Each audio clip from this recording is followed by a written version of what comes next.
Keeping an eye on your furnace filter is one of the simplest ways you can help keep this vital piece of equipment running at its best. In this video, we'll show you how to find where your filter is on your furnace and how to change it. Typically, the furnace filter is located near the blower or the air return.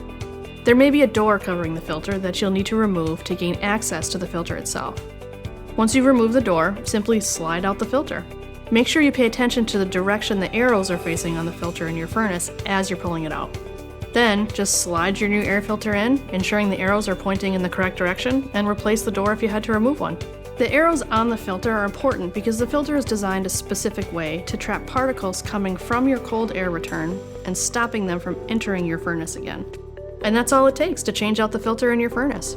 We thought you'd like to know.